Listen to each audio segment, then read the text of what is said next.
الحمدللہ رب العالمین الصلاۃ والسلام علیک یا رسول الکریم اما بعد اعوذ باللہ من الشیطان الرجیم بسم اللہ الرحمن الرحیم۔ ناظرین اکرام، دوستو، بزرگوں، میری بہنوں، چھوٹے بچوں، السلام علیکم ورحمۃ اللہ وبرکاتہ۔ امید ہے آپ سب خیریت سے ہوں گے۔ اللہ تعالی ہم سب کو خیریت سے رکھے اور شیطان کے شر سے محفوظ رکھے اور ہم سب کا خاتمہ ایمان پر فرمائے۔ دوستو، جس کسی نے ہمارے چینل کو سبسکرائب نہیں کیا وہ یوٹیوب پر اکبر بھائی VJ9 لکھ کر سبسکرائب کر لیں تاکہ آنے والی ویڈیو آپ تک بر وقت پہنچتی رہے۔ دوستو، آج کی ویڈیو کا عنوان ہے کون سا پڑوسی سب سے قریب ہے، یعنی کہ ادھر بھی دروازہ ہوتا ہے، ادھر بھی دروازہ ہوتا ہے، بچکار میں ہے کہ کون سا پڑوسی سب سے قریب ہے۔ جلد نمبر 3، حدیث نمبر 1316، صفحہ نمبر 884 پر، صحیح بخاری نزہۃ القاری، ام المومنین حضرت عائشہ رضی اللہ تعالی عنہا نے فرمایا کہ میں نے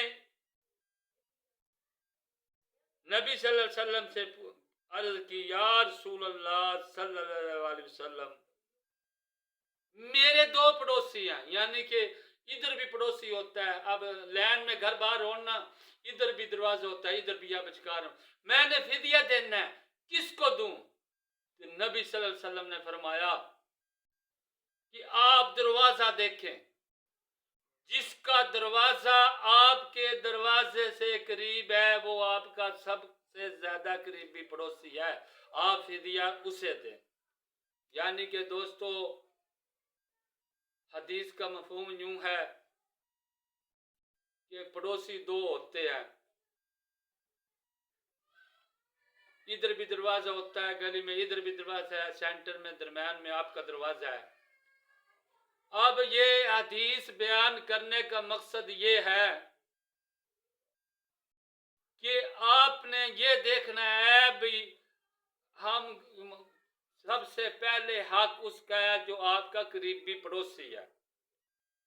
آپ دونوں کے دروازے دیکھیں گے، یعنی کہ دائیں والا دروازہ بھی دیکھیں گے، بائیں والا دروازہ بھی دیکھیں گے، جس کا دروازہ آپ کے دروازے سے زیادہ قریب ہے وہ آپ کا پہلا پڑوسی ہے، قریبی پڑوسی ہے۔